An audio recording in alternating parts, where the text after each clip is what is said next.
Sejam todos bem-vindos, né, a mais uma aula, aula de número 2, né, de Física 1.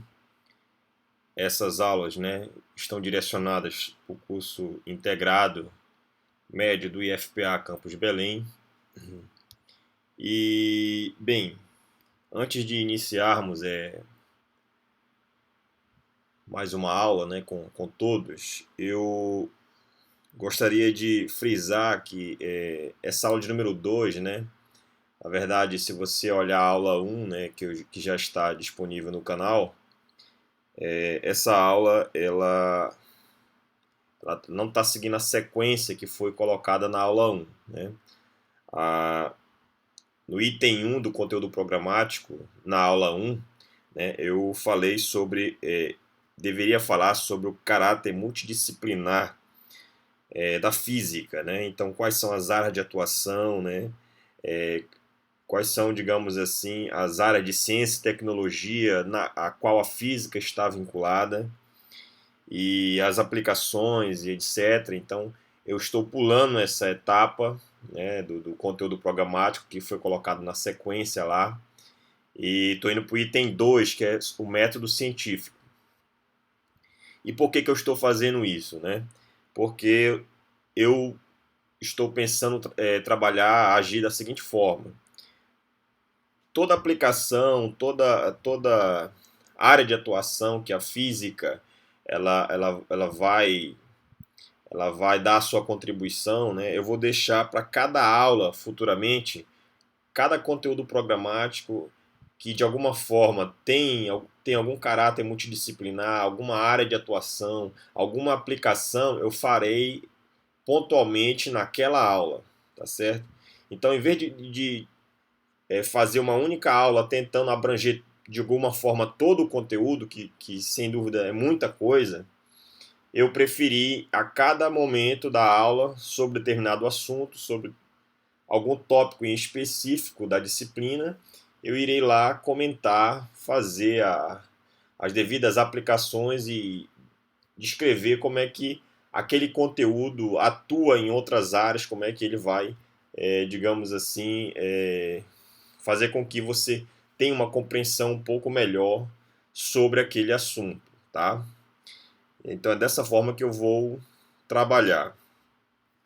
Bem, além disso, né, outro comentário relevante aqui, antes de iniciarmos essa aula, é falar para vocês que esse conteúdo que eu vou já já repassar para todos, né, ele não é direcionado somente para os cursos integrados que eu estou ministrando esse ano de 2020, tá?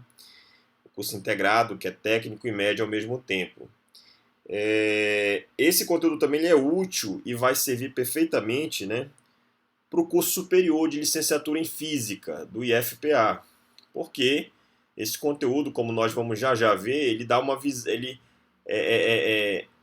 Toda ciência é fundamental você ter esse embasamento, esse alicerce relacionado a este conteúdo. Tudo bem? Então, sem mais delongas, né, vamos iniciarmos a aula de hoje, né? E vou aqui colocar para vocês aqui o material já foi enviado para as redes sociais, irei colocar no Siga, né, todas as orientações referente a essa aula, eu vou agir da mesma forma como eu havia falado anteriormente na aula 1, né? E aqui não vai ser diferente, tá certo? Então deixa eu aqui preencher toda a tela, tá? Então hoje, pessoal, né? O que eu vou falar, né? Vou falar sobre o método científico, né? Aspectos bastante gerais. Vocês vão entender por quê, porque não existe somente um tipo de método científico, tá certo? Bem, eu me chamo João Paulo, sou professor do IFPA, né?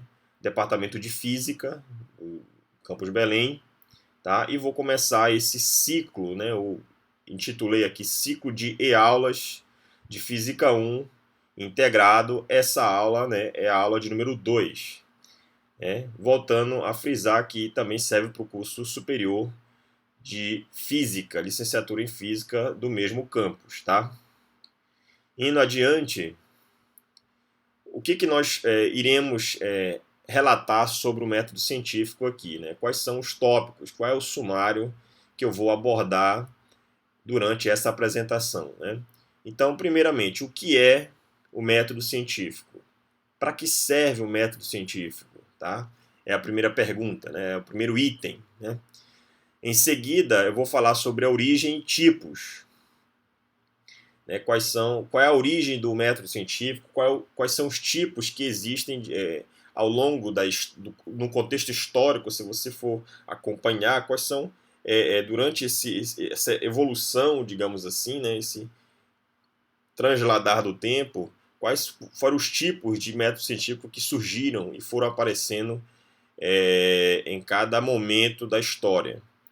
Vou falar também sobre a estrutura e a composição do método científico, né?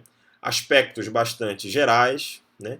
No final, como é muita informação e pode ser que fique um pouco disperso na sua cabeça, eu coloquei um item 5 como um resumo, fazer um resumo de tudo aquilo que foi discutido, falado e focar nos pontos principais do método científico, tá? E por fim, né, falarei das considerações finais do referido assunto, tá certo? Indo aqui adiante, então agora o que é o método científico, né? Qual é a sua utilidade? Para que serve o método científico, né? Então, antes de falarmos sobre isso, né, vamos começar aqui falando o seguinte, que ciência, pessoal, ela vem do latim, ciência, tá?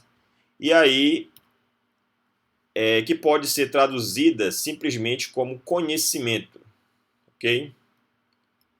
No entanto, ciência não é qualquer tipo de conhecimento.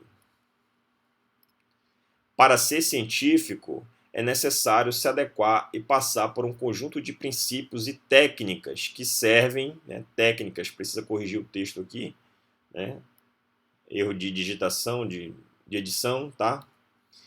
Então, para que serve? Para organizar e avaliar sua credibilidade. Por fim, a esse conjunto de técnicas e princípios é que chamamos de método científico. Tá? Então tá aí a definição, digamos assim, do que é o método científico, né? E para que ele serve, né? Para organizar e avaliar a sua credibilidade, ok? Nas ciências básicas temos física, química e biologia. E sem dúvida nenhuma, pessoal, o método científico ele é relevante para essas ciências básicas que eu coloquei aí. Claro, a física está envolvida, tá? Então, na física, pessoal, o pai, digamos assim, né, eu coloquei entre aspas aqui, mas há um consenso nesse quesito aí, o pai do método científico foi dado ao cientista italiano Galileu Galilei, né, que foi um cientista que fez inúmeras contribuições aí na cinemática, né, principalmente, né, no estudo do movimento, né. Então, em seus dois livros, né, você tem os livros, duas novas ciências, né, e uma visão de dois mundos, né, sem dúvida nenhuma dois livros interessantes que Galileu trata sobre a narrativa envolvendo três personagens, né, o Salviati, o Sagredo e o Simplício. E no outro ele vai fazer comentários sobre a mecânica, o estudo dos movimentos, né? Falar sobre, discutir sobre a inércia, dar contribuições fundamentais para a mecânica, né? Que nós vamos falar adiante no conteúdo programático, tá certo? Seus estudos com planos inclinados e a narrativa interessantíssima, né? Que esses três personagens, né? Eles acabam levando, né, as ideias, colocando as ideias tanto de Aristóteles, né, como Galileu e um outro telespectador, digamos assim, culto sobre o assunto, tentando intermediar os diálogos entre esses dois personagens, né? Então, na física, quem iniciou o método científico, sem dúvida, foi Galileu Galilei e teve êxito nesse tema, né, que nós já estamos discutindo, tá? Bem, há uma frase bastante interessante, né, que Galileu Galilei pronunciou foi a seguinte, né?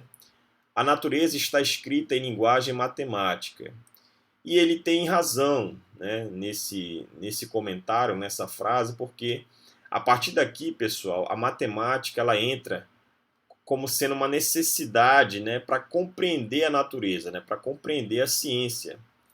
Então, é fundamental que, além de você saber, né, conteúdos, aplicações e uma série de itens, né, relacionados à ciência e tecnologia, né, à física, a matemática ela é muito útil nessa compreensão, nessa visão geral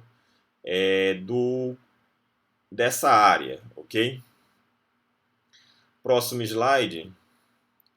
Então, qual é a origem e os tipos, né, de método científico? Então, no contexto geral, né, há milhares de anos o homem vem desenvolvendo métodos para decidir se é seguro ou não acreditar em algo. Tá? Na antiguidade clássica, né, quando eu me refiro à Grécia, né, esse sistema era baseado em ideias lógicas e filosóficas simples. Um exemplo, né, de personagem que viveu nesse período e deu contribuições sobre o método científico nesse período aí foi o filósofo Aristóteles. Tá? Teve outros, claro, mas eu só coloquei um aí para citar, pelo menos para você ter uma noção temporal do que período eu estou me referindo. Tá? No século XVII, né, na Renascença, filósofos como René Descartes, o físico Isaac Newton, né, o próprio Galileu Galilei, né, também é desse mesmo período, surgiu o método científico moderno. Tá? E, bem, esse método científico moderno, ele com a base lógica e filosófica aperfeiçoada agora, né, e princípios sistematizados para encontrar as verdades, né? Eu coloquei entre aspas aí porque depois eu vou falar sobre esse tema, sobre esse tópico, tá?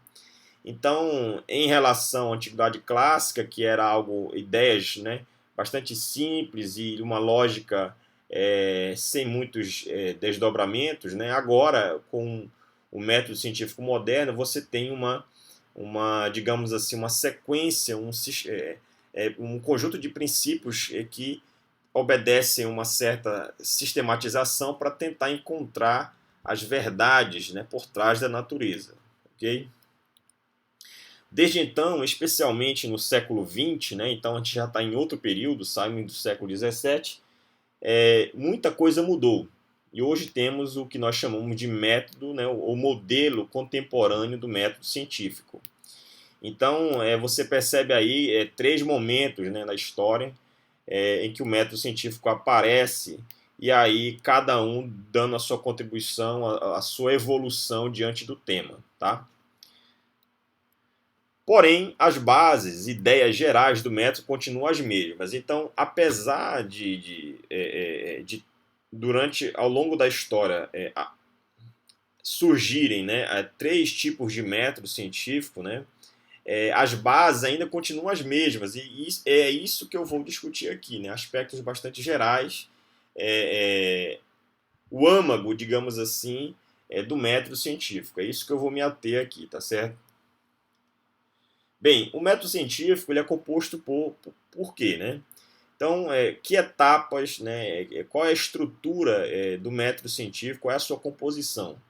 Então, o primeiro item que nós devemos nos ater aqui para falar do método científico é o chamado empirismo, que pode ser traduzido em alguns locais, alguns livros, né? Como caracterização. E o que é isso, né? É o conhecimento baseado em evidências observadas, as quantificações, as observações, as medidas. Então, Quando eu falo o empirismo, é você obter os resultados, é você medir as grandezas, as variáveis físicas, né, ou científicas daquele fenômeno. Então, toda vez que você vai para o laboratório, por exemplo, esse laboratório pode ser no IFPA, uma sala, pode ser a sua casa, pode ser num ambiente externo a esses, né, na natureza. Toda vez que você vai na natureza e mede algo, você está fazendo algo empírico, ok? Indo adiante, né? Próximo item de estrutura e composição do método é chamado, que eu estou chamando de lógica. Lógica e hipótese. Então, o que é lógica e o que é uma hipótese, né? São argumentos, né, que devem ter sentido válido, explicações hipotéticas das observações e medidas.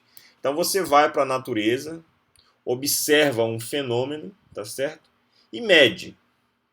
E aí, depois que você observa e mede, você usa a lógica e começa a ter hipótese de como explicar aquilo. Olha, eu acredito que, olha, tá lá o arco-íris, apareceu o arco-íris, você observou, né, viu o que acontece, muda, aparece lá, surge as 7 cores, você tenta medir o comprimento de onda, por exemplo, você mede o comprimento de onda dessas 7 radiações, e aí você começa a criar hipóteses. Olha, eu acredito que para explicar esse fenômeno, é a refração da luz, é a reflexão da luz, é a interação da luz do Sol com a matéria, com o ar, com a atmosfera naquele momento. Então você começa a criar hipóteses, né, para tentar explicar aquela observação, aquela medida que foi feita por você diante daquele fenômeno. Tá? E aí, a próxima estrutura, né, do método científico é a previsão. Então, é a dedução lógica das hipóteses. Então, a partir daquelas hipóteses que você está colocando diante do fenômeno, você vai ver se há como deduzir isso, né, logicamente. Será que há algum digamos, algum alguma ação sistematizada de pensamento lógico que eu faça com que eu consiga obter aquele resultado, aquela explicação? Será que é possível encontrar algo? Né? Então, eu vou atrás da previsão. Ela tentar prever, né, o que poderá acontecer futuramente com aquele fenômeno, etc. Em seguida, tem a experimentação, né, que é testar, digamos assim.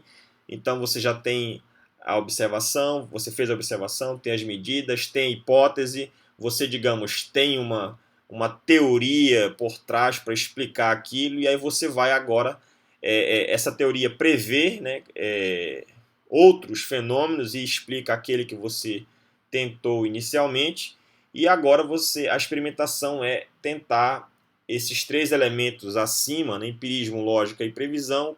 Você vai começar a testá-los diante dessa teoria e ver se de fato o que você colocou ali é possível prever, é possível obter aquele resultado que na prática você está colhendo da natureza. Tá?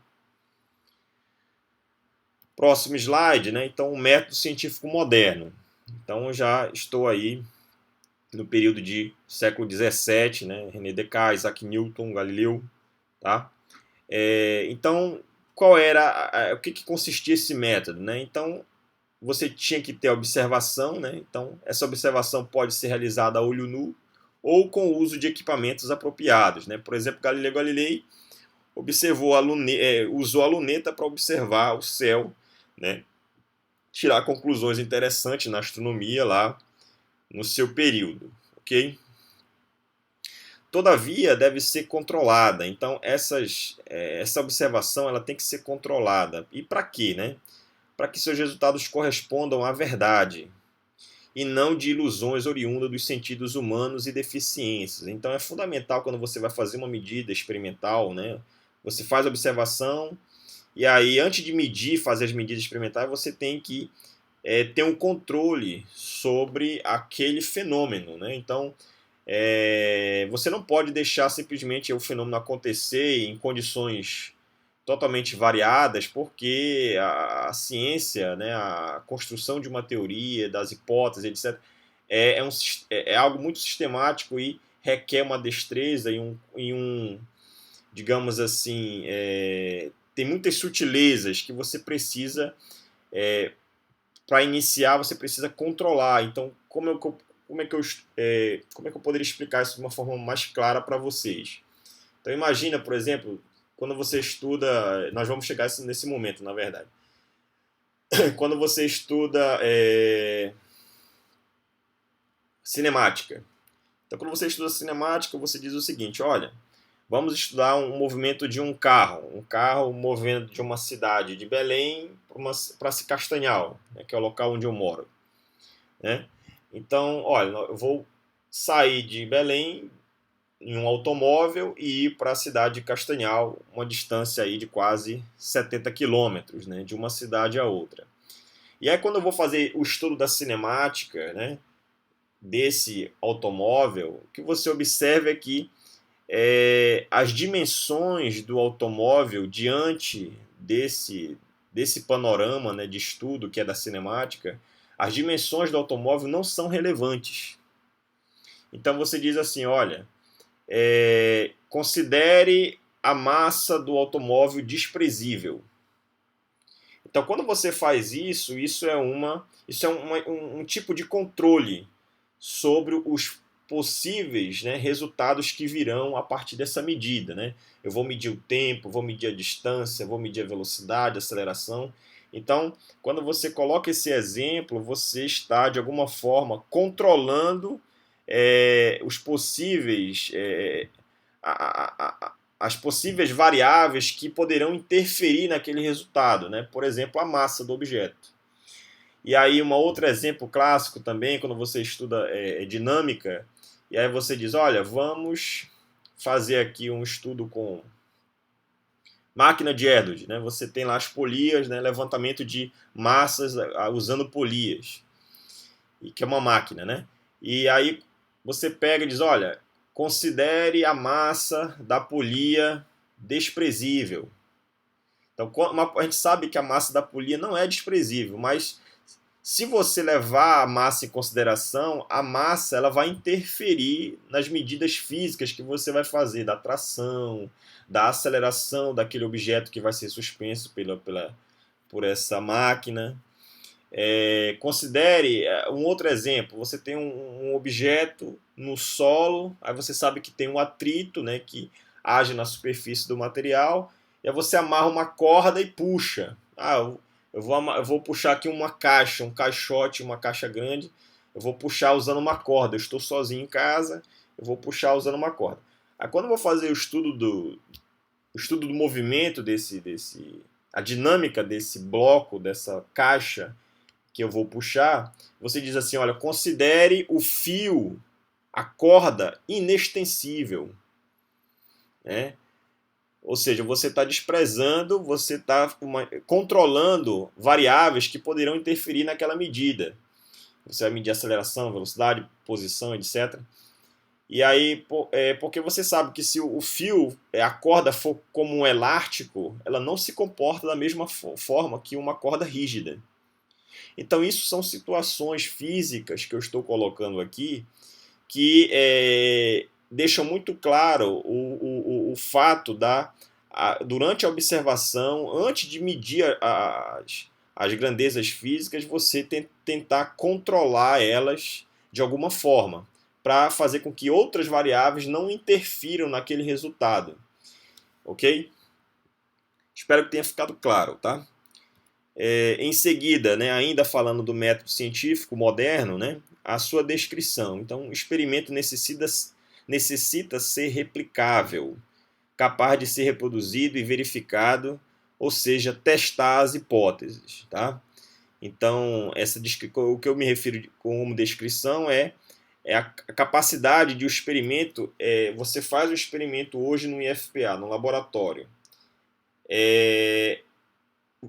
Se aquela hipótese, né, você observou o fenômeno, você fez as medidas, criou as hipóteses, aquelas hipóteses que você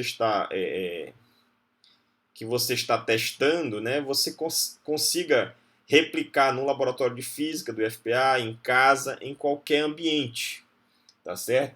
Então isso é algo interessante, porque se você tem o controle das variáveis que você acabei de colocar no item da observação, você é possível obter, se aquela for uma teoria, né, de fato verdadeira, você conseguir replicá-la em qualquer ambiente, né? O camarada lá na Europa conseguiu fazer o mesmo experimento que eu fiz, né? Você consegue reproduzir, por exemplo, experimentos que o Galileu fez no século XVII, conclusões que o Newton obteve lá no mesmo período. É, você pode obter resultados que o Einstein obteve no início do século XX. Então, é necessário que esse método científico, esse item chamado descrição, você consiga replicar a teoria em qualquer época, em qualquer período, né? Fazendo o controle necessário das variáveis, é possível fazer isso em qualquer momento, tá? Em qualquer lugar. Bem, a previsão, né? Então, as hipóteses precisam ser tidas e declaradas como válidas para observações realizadas no passado, presente e futuro, que é isso que eu acabei de falar, né? A previsibilidade, a replicação da experiência, é possível fazer isso em qualquer ambiente, tendo, claro, o controle sucinto desses parâmetros, dessas variáveis físicas que poderão interferir na medida, na observação. Tem que ter o controle, né, que é isso que eu estou colocando aqui. O controle é fundamental para maior segurança nos resultados e conclusões. Toda experiência deve ser controlada, permitindo descartar as variáveis físicas passíveis de mascarar o resultado, né, de fazer com que você não enxergue certas situações. Para você ter uma ideia, por exemplo, né, nós sabemos que assim, boa parte dos fenômenos físicos que nós fazemos na superfície da Terra, aqui na qual nós vivemos, né? Todos eles são. A gravidade interfere, né? A gravidade, a aceleração da gravidade, né? O campo gravitacional ele interfere.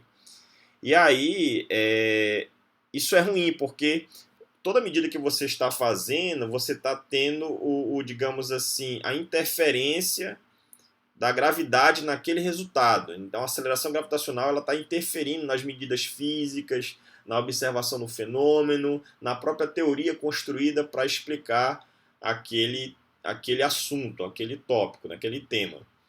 Então, aí, por exemplo, aí o que acontece? Bem, aí a NASA e outras agências espaciais internacionais, elas mandam, né, elas constroem estações, né, orbitais, né, para passear em torno da Terra, digamos assim, né?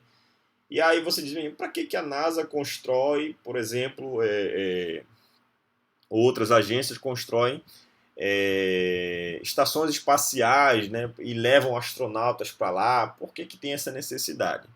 Porque se você não sabe, né, lá nesses locais, né, nessas estações espaciais, há uma série de experimentos que os astronautas precisam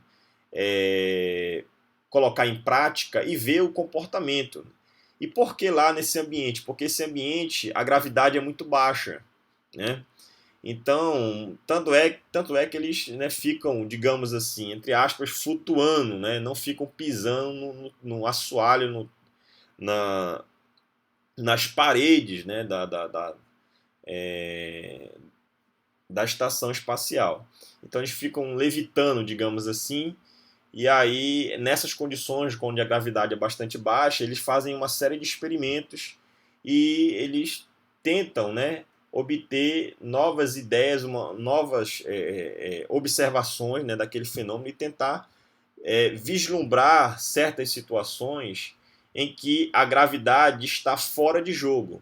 Ou seja, lá praticamente não tem campo gravitacional, não tem gravidade. Então, como é que se comporta, por exemplo, a combustão, o fogo, né?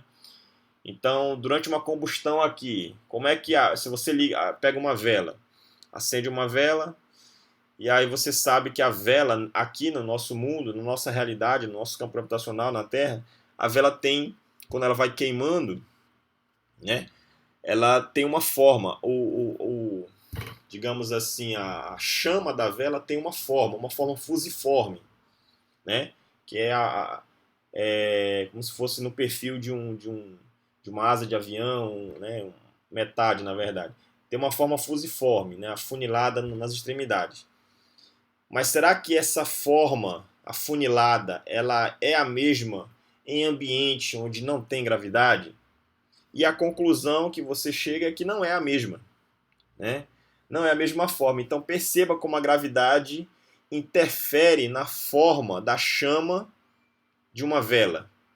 Então, tanto é que esses estudos, né, que as pessoas fazem em ambientes simulados, digamos assim, fora do campo gravitacional terrestre, por exemplo, você tem contribuições de sensores de incêndio, que são fundamentais aí para a segurança de prédios e construções, né?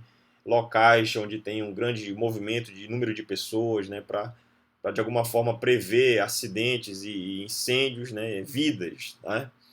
Então esses estudos eles são fundamentais, né?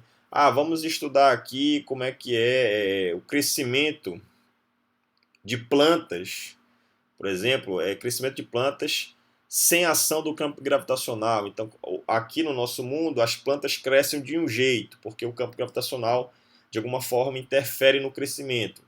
Lá em ambiente espacial, em ambiente, né, na estação espacial, os astronautas levam mudas e vão ver como é que é o crescimento das plantas em ambientes onde não há gravidade. Então, provavelmente, né, há conclusões e observações interessantes que não podem ser, digamos assim, vistas, observadas aqui na Terra, né? Então, isso são exemplos de que você tem que ter o controle, você tem que, de alguma forma, fugir de variáveis físicas que interfiram naquele resultado, tá? A falseabilidade, né? Toda hipótese ela deve ser verificada e contestada, assim podendo ser falsa ou verdadeira. Então, a ideia desse método científico moderno, são esses itens que eu estou colocando em preto aí, e um deles é a falseabilidade. Então, contestar se algo é verdadeiro ou falso é fundamental diante desse método científico moderno aí. E por fim, né, a causalidade, né? Então, em todas as áreas da ciência, ela é o fator-chave.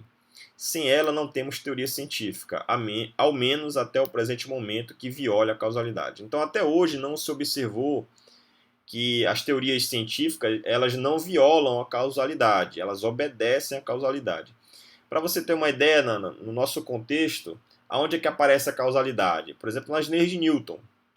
Então, as leis de Newton, por exemplo, qual é a lei que eu me estou me referindo? A terceira lei de Newton. A terceira lei de Newton, os livros colocam como é a ação e reação. Eu até prefiro que, quando eu fale sobre o tema, quando eu me referir à terceira lei de Newton, eu vou me referir, olha, o princípio da causalidade. E o que diz esse princípio? Para toda causa há um efeito, né? E aí é o princípio da causalidade. Então, sem a causalidade, é fundamental que a teoria científica, de fato, ela seja verdadeira, né? Então, para você ter uma ideia, se você está num referencial inercial, né, que depois eu vou dizer o que é um referencial que se move a velocidade constante, pronto, né? Em resumo é isso. Se você está no referencial inercial, então, se você está no referencial inicial, você só consegue mover algo se você aplicar uma força, né? Então você, por exemplo, está no ônibus, o ônibus está em velocidade constante, é um referencial inicial, então você está lá em pé no ônibus, então você não se move nem para frente, nem para trás, nem para a direita, nem para nenhum lado, a não ser que alguém chegue em você, puxe a sua mão, empurre a sua costa, e a aplicação dessa força gera um movimento. Então, o movimento é gerado a partir da ação de uma força. Então, é a causalidade. tá certo? Agora, digamos uma outra situação, né, hipotética. Você está agora no referencial não inercial, que é aquele referencial que se move com velocidade não constante, uma velocidade variável, ou seja, vai ter uma aceleração. Em que situações isso se aplica? Quando o ônibus faz uma curva, quando o ônibus freia, quando o ônibus acelera, sei lá. Nessas situações, o que acontece? O seu corpo ele é lançado ora para frente, ora para trás, ora para a direita, ora para a esquerda, né? Dependendo da situação, se o carro freia, o seu corpo é lançado para frente, você que está dentro do ônibus, né? Lançado para frente. Se o carro o ônibus faz uma curva se ele faz uma curva para a direita, o seu corpo tende para a esquerda, digamos assim, pela esquerda, mas é uma esquerda como se fosse tangente à trajetória, né? Tende a continuar o movimento. Então você gerou movimento no seu corpo, mas sem a aplicação de uma força. Ninguém lhe empurrou, ninguém lhe puxou. O seu corpo ele se moveu de uma forma que violou a causalidade. Então, isso que está acontecendo, depois a gente vai explicar melhor, né, que é o comportamento para referenciais que violam as leis de Newton, né, e a lei de Newton, a terceira lei, a lei da causalidade, ação e reação. Então, essas situações violam a causalidade. Então, de que forma você pode trabalhar e estudar a força que está atuando naquele corpo, né? Você já vai colocar forças fictícias, nós chamamos de fictícias, né? Para poder somar aquelas forças que já estão existentes no corpo, né? Você cria uma força não inercial que, de alguma forma, dê conta dessa observação que está ocorrendo. Mas veja, você introduziu a ação de uma força que não está ali, né? Ela só surgiu devido àquele referencial ser não inercial. Uma força por isso que a gente chama de força fictícia. Então, a terceira lei de Newton é uma lei de causalidade e ela é fundamental. A ciência como um todo, até hoje não se observou nenhuma violação desse princípio, né? Aí chamado de causalidade. Bem, agora eu vou passar aí do século XX para cá, né, o método científico contemporâneo. Então, o método científico contemporâneo, o que ele consiste? O foco do cientista não é mais provar que algo seja verdadeiro ou falso. Então, veja, já teve uma evolução.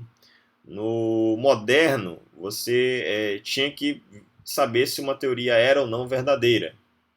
Verdade ou falso. Agora, já em outro período, né, o período contemporâneo do método científico, você percebe que o foco do cientista não é provar mais que algo seja verdadeiro ou falso. Qualquer teoria considerada verdadeira está fadada a ser questionada e modificada por futuras evidências. O processo esse que é observado inúmeras vezes na história. Então a gente sabe que as teorias científicas, né, elas têm o seu regime de validade. Ela pode ser ao longo do tempo questionada, verificada, modificada. Então, para você ter uma ideia, se você acompanhar o estudo do movimento na Física 1, né, você começou lá com os estudos de Aristóteles, né, lá na Grécia Antiga, então ele tinha uma visão de mundo sobre o estudo do movimento. Quando você vai acompanhando a evolução, depois vem Galilei, Isaac Newton, aí vem Einstein, todos eles trabalhando, digamos assim, na mesma área, né, tentando dar contribuições da cinemática, na dinâmica do movimento. E aí você percebe que, ao longo da história, muitas dessas ideias, por exemplo, Galileu contestou muito as ideias de Aristóteles e fez previsões e correções à teoria do movimento, à cinemática e dinâmica. Depois veio Newton. Newton, né, sistematizou, criou, desenvolveu na sua teoria muitas ideias que iniciaram com Galileu, mas não foram suficientes, então elas se modificaram.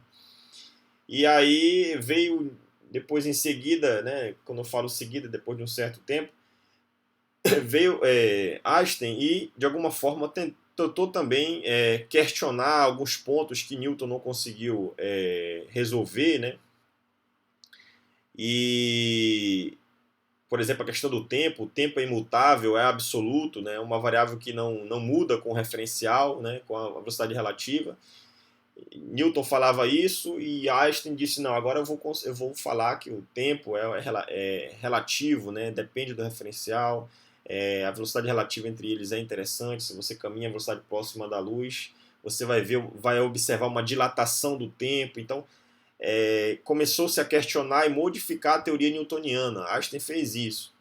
Então, nesse exemplo aí, você percebe que ao longo dos anos as teorias foram questionadas, né, certas ideias, né, e modificadas ao longo do tempo. Ok? Cientificamente falando, não é possível provar coisa alguma. Tá? Toda verdade, entre aspas, né, é transitória. Então, o que eu sei que hoje é verdade, pode ser que amanhã isso seja contestado, seja modificado e você tenha uma nova visão sobre aquele fenômeno. E essa verdade, ela só foi válida naquele período. Depois, ele pode ser mudado, sei lá, modificado, etc, ok? Então, o método científico atualmente né? Atualmente, então, no nosso século. É um processo contínuo de verificar a adequação das hipóteses à realidade observada até o momento. Esse processo pode ser ilustrado da seguinte forma. Então, vou dar aqui uma sequência em suma, o que seria esse método científico moderno, contemporâneo, né? Primeiro observa-se, botei aí em preto aí para destacar. Então, primeiro observa-se a natureza à sua volta. O que está acontecendo? Né? Você pode fazer isso no laboratório, ao ar livre, etc. Em seguida, você se questiona o que foi observado, né? Faz as medidas científicas, colhe os resultados, etc. Como isso acontece? Por quê? Isso é real ou é ilusão? Então você começa a gerar indagações, né? A curiosidade, perceba que a curiosidade é fundamental na construção de uma teoria científica, né? E está na base do método científico, né? A partir desse questionamento, propõe-se hipótese. Olha, eu acredito que esse fenômeno está acontecendo por causa disso, disso e disso, ou daquilo, entende? Então, o que é a hipótese? A hipótese é um palpite, né? São palpites de qual seria a resposta para a pergunta. Então, você gera uma pergunta, olha, por que isso acontece? Aí depois você pode dizer, olha, acontece por causa disso, disso. Então, você está respondendo a sua pergunta, aquele palpite inicial. Essa hipótese ela deve prever alguma consequência da natureza, caso seja verdadeira, claro. Então é hora de observar partes específicas da natureza e verificar se essas previsões, né, essas hipóteses, realmente ocorrem. Né? Então, olha, eu acredito que é por causa disso. Aí você vai verificar se aquela resposta à tua indagação ela é verdadeira ou falsa. Você vai começar a tentar ver se de fato isso acontece. Para isso é necessário fazermos experimento. Então, como é que você vai contestar? Como é que você vai, como é que eu posso dizer assim? Você vai prever essas consequências das hipóteses. Né? Então, você vai ter que fazer experimentos. Vou fazer um experimento aqui para medir a tração, a força na corda. Eu vou fazer um experimento para medir a massa de um objeto. Eu vou fazer um experimento aqui para medir o tempo daquele fenômeno que ocorreu muito rápido. Eu vou fazer um experimento para medir a velocidade daquele móvel naquele instante. Então, você começa a bolar, a imaginar, né? Começa a colocar os seus neurônios para funcionar para tentar resolver aquele problema. Né? Criar situações em que possa obter aqueles resultados, né? Fazer experiência. Se os resultados desses experimentos não concordarem com a hipótese, então você fez o experimento e chegou à conclusão de que a sua hipótese não tem pé nem cabeça, não faz sentido nenhum, você não obtém aquilo que você disse que era uma verdade, você não está conseguindo mostrar no experimento, você não está conseguindo medir e ver aquilo na prática. Então, você pode dizer assim, poxa, então eu acabei perdendo um tempão e isso não serve para nada. Não é verdade. Eu falo isso para os alunos, olha, toda medida científica que você vai fazer, todo experimento que você vai realizar, se você tem um resultado que não é o esperado, isso por si só já é um resultado. Por quê? Porque eu digo para eles o seguinte, olha, esse resultado que saiu, que não é o esperado, né? Isso é um resultado por quê? Porque ele mostra, pelo menos isso já é um item importante, pelo menos ele mostra de como aquilo não pode ser feito. Então, olha, eu fiz o experimento desse jeito e deu errado, então isso significa, isso já é um resultado. Por quê? Porque ele mostra que esta não é a maneira correta para fazer aquilo. Então isso já é um resultado. Então já não vou mais fazer assim, já vou fazer de outro jeito, né? Já vou executar o experimento de outra forma, bolar outra maneira de medir. Então eu já vou mudar aquela maneira de medir algo, né? Então isso já é um resultado. Então eu digo isso aqui, olha, a hipótese inicial não é ruim, pois aprendemos algo novo da natureza. Veja que ainda podemos revisar, descartar, expandir e a referida hipótese. Então é isso que eu estou falando. Então deu errado o resultado? Ah, então bora mudar tal coisa, bora medir agora de outro jeito, bora fazer assim, assado, cozido, entende? Você revisa, descarta, expande a referida hipótese. A nova hipótese deve prever novas consequências. E aí outro experimento é realizado, é isso que eu estou falando. Então, desse jeito deu errado, então bora mudar tal coisa. Então, mudando aquilo, você já vai fazer um outro experimento. Não é mais o mesmo, já mudou, entende? Se os resultados concordarem com a hipótese, então temos uma evidência a favor daquela hipótese, daquela hipótese inicial, daquele palpite. Isso é bacana, né? Isso já está indo, já é um ponto favorável para construir futuramente uma teoria. Quando reunimos um grande número de evidências, né, de acordo com muitas hipóteses, então você vai começando a criar hipóteses daquele fenômeno, hipótese, vai fazendo experimento, vai medindo, vai contestando, vai corroborando aquele resultado, né, vai confirmando aquilo que você tinha inicialmente na tua hipótese, no teu palpite, aí você começa a criar uma teoria, tá? Uma teoria daquele experimento, daquele fenômeno que você está observando na natureza.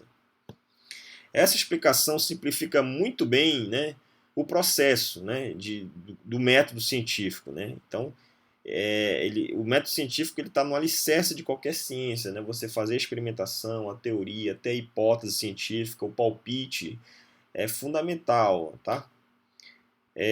Mas pode causar falsa impressão, né, de que o cientista faz tudo isso sozinho e nesta ordem. Então veja, na hora de explicar aqui o método científico contemporâneo, eu segui uma ordem, né? Nem me lembro agora qual foi a ordem, mas eu segui, está em preto aí, está marcado em preto. Então essa ordem que eu fui seguindo, né?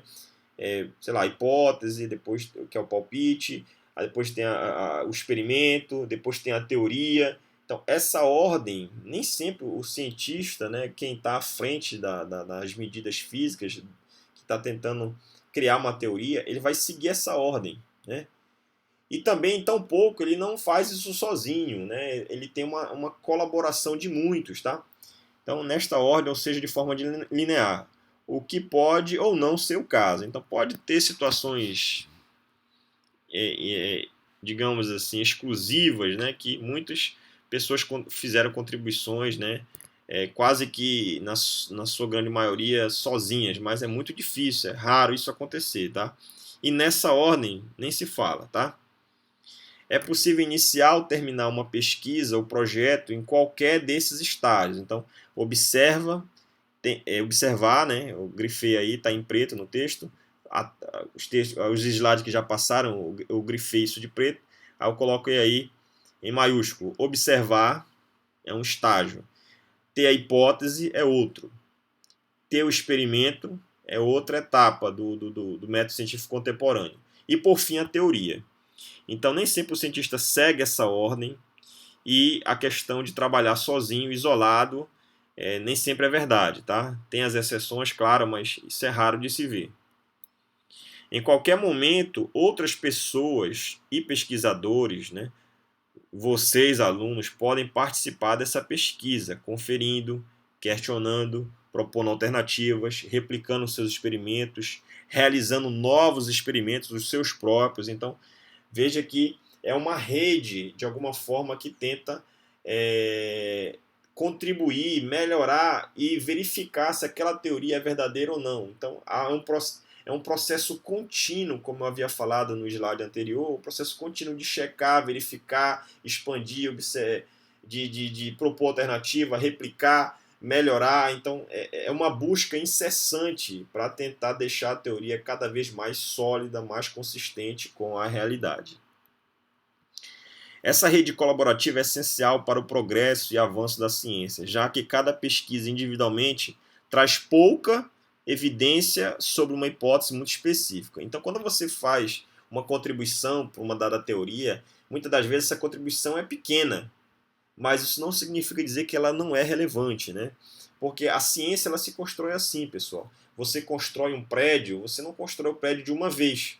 Você tem um alicerce, né? Digamos assim, que seria o método científico, e aí cada pessoa, cada pesquisador vai lá e coloca um tijolo, dois tijolos naquela construção, naquele edifício. E o edifício completo, inteiro, ele foi a contribuição de muitos, né? Existem muitos tijolos, então cada um dando a sua contribuição em diversos setores, áreas, para tentar dar uma visão do todo, né? Que é o prédio completo, tá certo? É preciso trabalho gradual, árduo, muitas das vezes, né? Fazer medidas científicas, algumas requer paciência. Vocês verão que vocês vão errar muitas das vezes e tem que refazer o experimento, ter paciência, ter calma, fazer, controlar as variáveis físicas. Então é um processo gradual, contínuo, trabalhoso, mas se bem feito é maravilhoso, tá certo? Acumulado de muitos para formular uma teoria relativamente segura sobre um determinado tema. Portanto, em resumo, o que nós temos, né? Ainda falando do método científico contemporâneo. Então, em resumo, o que nós vamos ter são esses 4 itens aqui: observar, ter a hipótese, o experimento e construir a teoria, né? Então, a hipótese, né? É a proposta de explicação, é o palpite. Para ser cientista, para ser científica, né, a hipótese precisa ser falsável, testável. Então você é falsa ou verdadeira, testa, etc. Né? Veja que ser falso ou verdadeiro não é absoluto, é algo transitório, é algo que pode mudar com o tempo. Né? Eu já falei isso lá atrás. Deve ser específica, precisa no que diz. Tem que haver algum meio de verificação e repercussão prevista por ela. Próximo slide, né? O experimento. Então, verificar se as hipóteses estão de acordo com a realidade.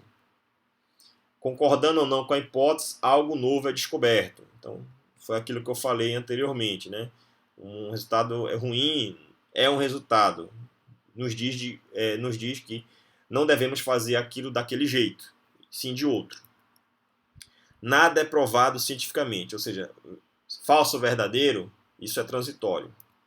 Qualquer método está sujeito a erro. Então, toda vez que você vai medir algo, fazer o experimento, então, você está fadado a obter erros. Né? Erro de medida, erro no experimento, na execução, na construção. Então, não fiquem tristes se algo der errado. O erro, ele está, digamos assim, é algo sujeito ao método científico, à construção de uma teoria científica, ou seja, a física, tá? Nenhuma evidência definitiva. Não se faz ciência sozinho. É preciso divulgar ideias, métodos e resultados. E esse meio de divulgação está onde? Em artigos científicos, em livros, em eventos científicos que ocorrem no país e no mundo afora. As pessoas vão mostrar os resultados da sua pesquisa, vão compartilhar informações, né? Trocar experiências. Então, é fundamental que o IFPA não se isole, por exemplo. Ele tenha contato com o IFPA, com outras universidades, com outros institutos de pesquisa, com vocês, alunos, porque os alunos também podem contribuir, né? Os professores, etc. Então, é uma rede de pessoas, de grupos de trabalho, de instituições que se juntam, se unem para tentar explicar, melhorar aquela ciência, né? A física, a química, a biologia, sei lá, alguma área. Ok. Isso tudo faz parte de uma visão bastante ampla sobre o método científico. Então aqui eu dei uma visão bastante geral, né?